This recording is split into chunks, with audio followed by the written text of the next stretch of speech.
Perfect. Did you say there was a new policy with feedback? Yeah, this is why I told you it's more easy to remove negative feedbacks today. The representatives understand that a lot of things can happen besides that, that it's not our control. So this is the first thing that they understood, that there is buyer manipulation. So this is something that's very important. Like for this particular example that I talked about with the present, they will remove your negative feedback, because if they see that you did all your best and they saw that you communicate and did all, probably if it's not the first representative, it will be the second or the third. Someone will remove it eventually.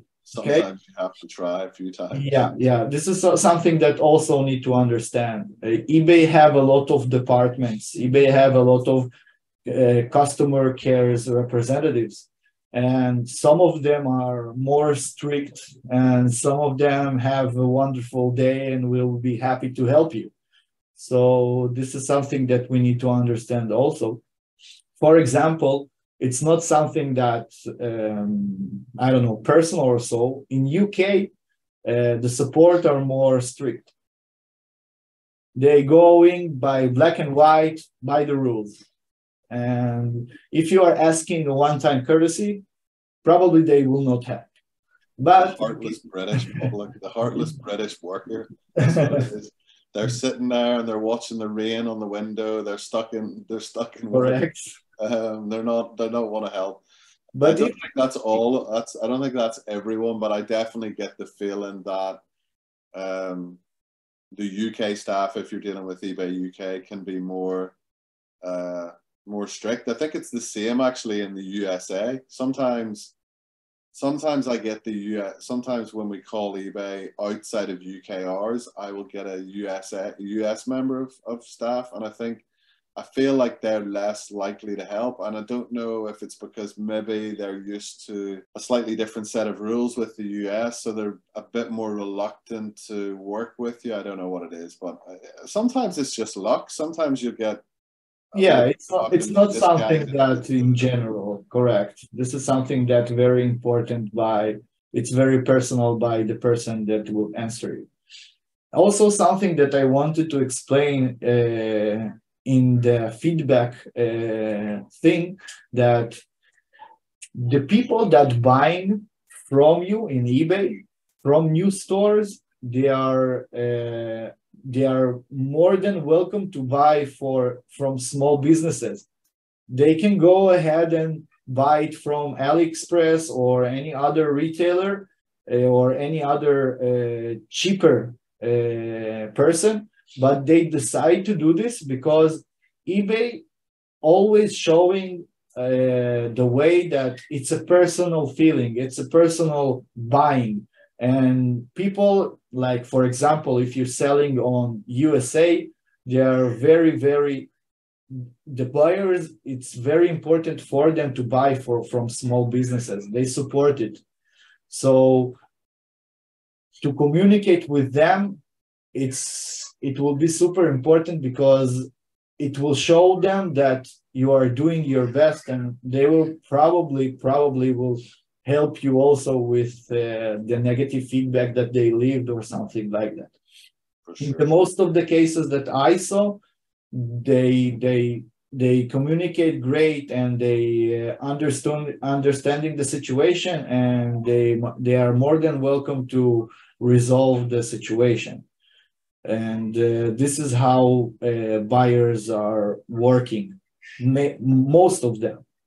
Yeah, I can definitely agree with that. I feel like 90% of the customers out there just want to receive the product that they've paid for within the correct time scale, end of transaction, yeah. And that's absolutely fine. But they get to have that interaction. They get to tell you thank you for the item being received. So it's even as simple as sending them a message back to thank them for the purchase. And so we talk about negative feedbacks, but going that extra mile and maybe messaging that customer to see if they got their product or if they liked the product. And that could be just a trigger for them to leave you some positive feedback, which obviously, you know, will help the algorithm. It will help you rank in the search results. And of course, the big thing is, if you're a brand new account and you get, you know, 2 or 3 negatives in a short space of time, that is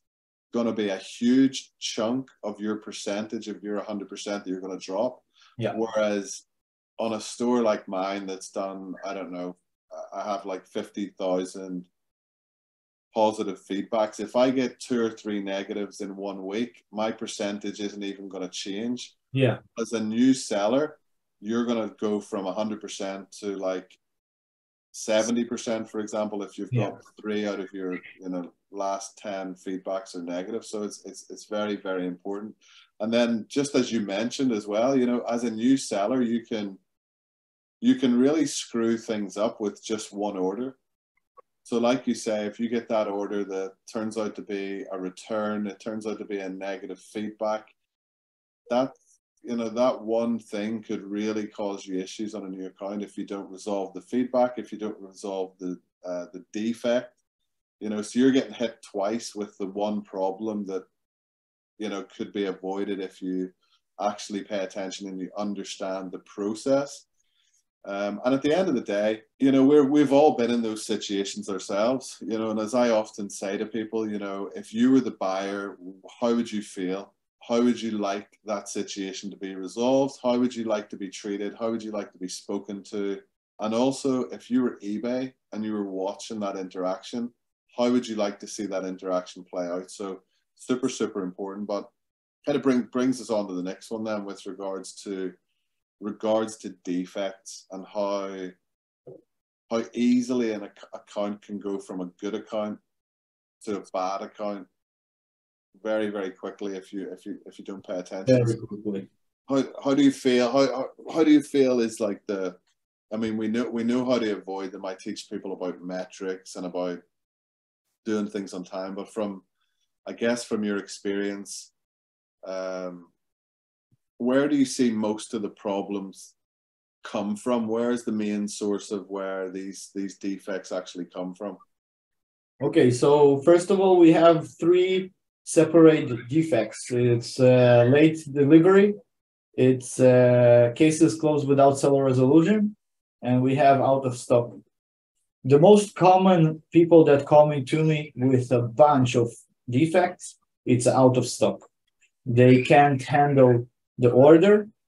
The first problem is that they was doing drop shipping and the supplier of the item, he got out of stock, and this can happen every day in a real way of time, like in 1 day. So for example, like if you have any holiday, probably it will go to out of stock. So this is something that we need to be in control of. The first problem that I'm seeing, that people don't understand how to maintain the order, how to cancel the order, because they thinking that, oh, I get the order, and so if the order is out of stock in the supplier, so I will go and cancel the order by myself and put the buyer ask to cancel it, or something like out of stock or something like that. They don't understand the critical touch of a button that can happen here. Because first of all, if you are going to cancel the order, don't cancel it by yourself. You never cancel order by yourself. First of all, you are communicate with the buyer. You sending him a message and explaining to them, oh, unfortunately, we have one item that was defective. I was checking the item before sending to you, and I saw that the item was defective, and unfortunately, I can't send you this item. So if you want to cancel the order by yourself, it will be totally understanding and you will get a full refund immediately. Or if you want a different item or maybe a similar item, I can go ahead and search it and go, not telling him that I go ahead and search it, but you asking him if you want a similar item or a particular item or so. So this is something that need to be understanding in 100%. You never cancel order by yourself. You never do this. The second thing, it's a late delivery. This is something that also it can remove your top-rated seller. This is the main factor why people don't get top-rated seller, like, for example, in other drop shipping retailers that they do, because the time frame are not matched to the policy, and you are shipped the item late in the most of the cases. When you have one order, it's very easy to maintain this. But when you have 20 orders or 15 orders or 100 orders, this is something that you already need to understand and how to process this. So first of all, how we maintain the late delivery stuff is by putting our policy to the real time that we are shipping. Because people are setting up the policy and they give in like 2 days shipping and that's all, that would be fine. But no, in the most of the cases, the shipping will not arrive by 2 days and will not ship maybe by 2 days. So we need to understand from where we are shipping the items, like if we are shipping from Amazon Prime or if we are shipping from AliExpress or any other supplier. So we need to maintain this policy to each supplier. If we are doing in the same store the different kind of supplier, so we will take every item by this policy that belongs to this supplier, and we are not doing any stuff that will show that we are faster or we will deliver your items in 1 day or 2 days. This is something that it will shoot your leg immediately, because this defect rate of late shipping belongs to this particular situation. eBay don't want you to say something and you will do something else. It's manipulate the system and manipulate the buyer. So they want you to be honest with the system and honest with your buyers. The third thing, it's cases closed without seller resolution. I think this is the most stupid defect, because this is something that you always can detect or can resolve, because the name of defect, that case closed without seller resolution, it means that you as a seller didn't see this or it missed by you. That's all. It's showing that you didn't saw the situation and you didn't do nothing. This is something that you can resolve immediately. Like, for example, if I have a lot of returns and I know that some of returns that if they will not be handled by me, it will be, after all, a defect by cases closed without seller resolution, because eBay steps into the situation of the return and they are refunding the money. They can do this by action. So this is something that's very important to you by personal way. Like, if I have a lot of returns, I put it all in Excel sheet and doing this by official way to see that I'm handling, and I'm checking every day. I'm checking and see if there is a change or something like that, if there is something that I need to handle. Because maintaining a business, it's not something that you are do one day and then after a week I will check what's going on. Not. You're doing this by daily work. If you are doing eBay business, you need to understand that it's a daily work. It's not something that you are putting your items and go to vacation and let's work, let's do an income and it will be great. No, it's not working like this. Maybe if you have a lot of stores and a lot of VAs, maybe this is the situation that you can relax. But also, VAs, it's not you. VAs, it's not your personal way of work. VAs always have mistakes. So this is something that you also need to maintain. I have customers that have 16 and 100 stores, and they're working with VAs, but they control this all daily. They control the work. They seeing every VA and checking every VA daily work. It's very important because VA gets paid and he don't really care what will happen with the store because it's not his own store. Yeah. So this is the main factor.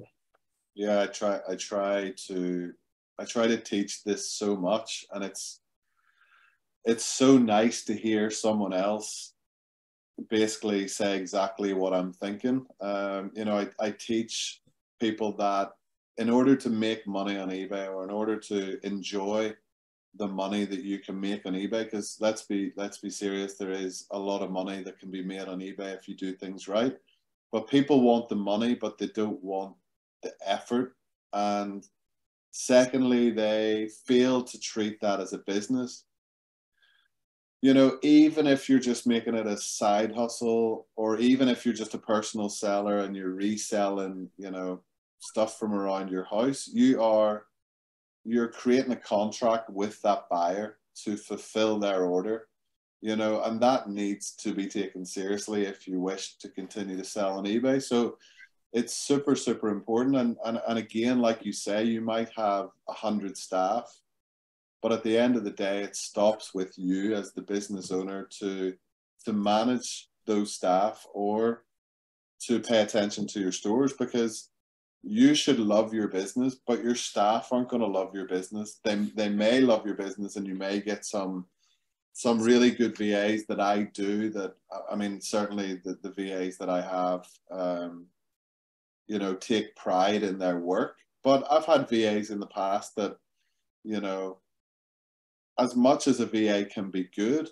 everyone is human. Everyone can make a mistake. So if you're relying on just one person to check this, then that's a big mistake. You're dropping the ball, because you need to have either someone else in place to check that, or what I used to do and sometimes still do on new stores is I get them to send me a screenshot of these 3 metrics every couple of days. So then at least I can say, okay, it's good. I don't need to go in and check. I don't need to, you know, I get a screenshot. Okay, it's good. Move on.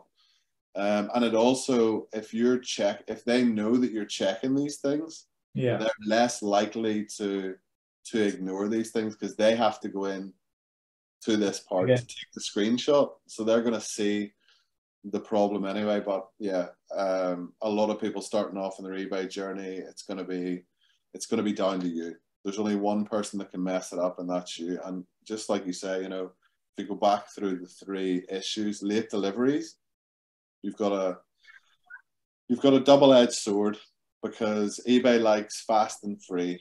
A buyer likes fast and free. So naturally, the quicker you can put your business policy to, the higher up the search results you're going to get.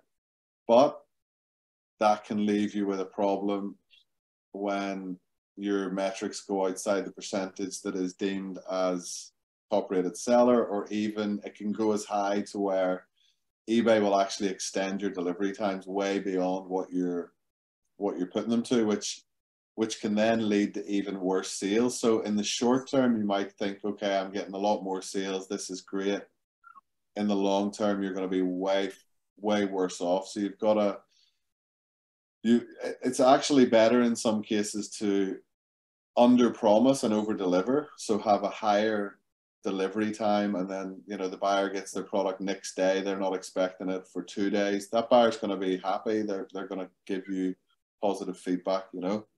yeah. In terms of the canceling out of stocks, I mean, I've been there as a new seller. I wasn't guided the right way.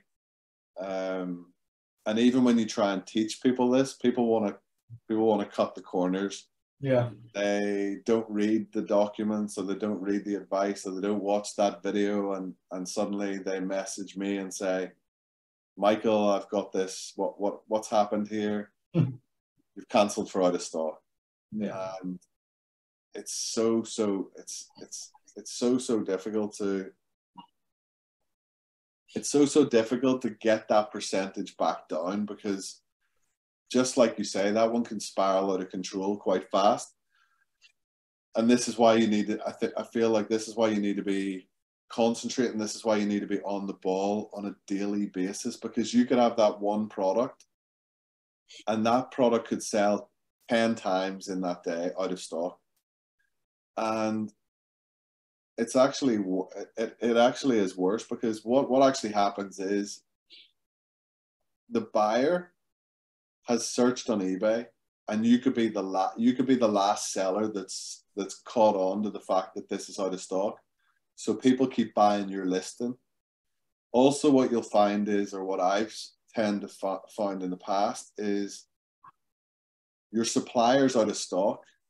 So anyone that's going on that supplier website or on Google, they're seeing that the product's out of stock, but oh, Michael's got it for sale on his eBay, so I'll buy it off him. So suddenly you're getting buyers that are not even on eBay, or are not generally searching on eBay, but they're now seeing it on Google.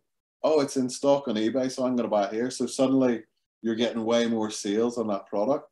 So for me, if I see a lot of sales coming in on a product very quickly, I'm thinking, this doesn't look right. Something, yeah. I'm going to go in and I'm going to check that item. So it also leads to the importance of managing your store. You know, make sure that you're checking your orders daily. Like I know people that when I ask them, you know, how often are you fulfilling your orders? Oh, maybe the next day after the order comes in, or maybe if it's on a weekend, I'll wait until Monday, or I'll wait until, you know, whenever. The reality is, the faster that you can process that order, the faster that the buyer's going to get it, the less problems you're going to have with the order. You're going to have less problems with out of stocks, because you can catch it quickly. You might only have to cancel one order.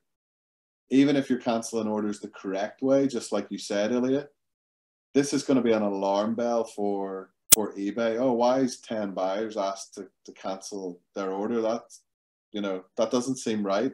eBay buyers don't just cancel orders all the time. So it can put a spotlight on your account that you don't necessarily need, and you could have avoided if you were paying attention to your own account.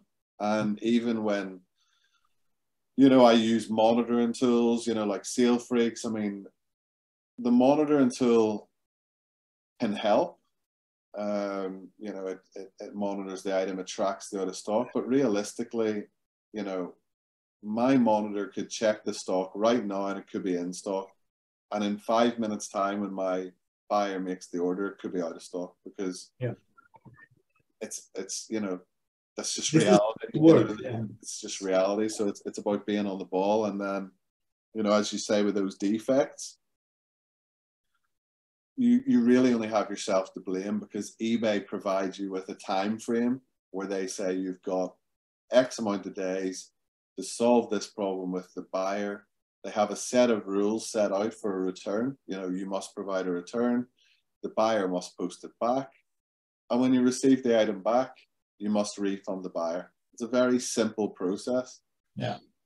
But if you miss that deadline, and the buyer then contacts eBay, and eBay have to say, okay, you've received, I can see from the tracking, he's received the product back. They initiate the refund. So it's the same outcome, except now you've got a defect on your account. Yeah. You know, because you've missed it by, you know, one day, or you've thought I'll do that tomorrow. So these are very, very avoidable for sure. I will explain this in one sentence.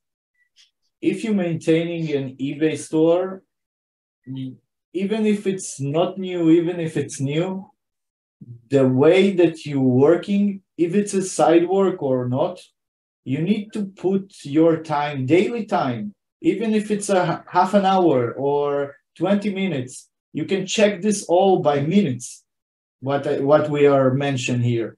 You can check this all by really quick time. So it's not need to be delayed.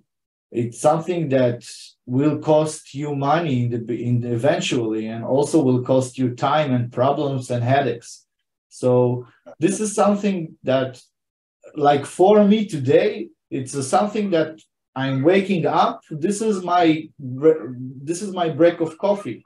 I'm going with the coffee and seeing what's happening in the time that I was sleeping. Because if I will not do this, probably in the noon or in the evening, things are changing always. Things that can be changed in a second. And this is why it's very important to maintain a daily work, even if it's not a long work and it's not something that required a lot of time from you. This is something that you need to do, a must to do if you are selling to eBay. Yeah, exactly. There's just some things in business that it's not a I would like to do this, like product research or optimizing some titles or, whatever that can be. That could be,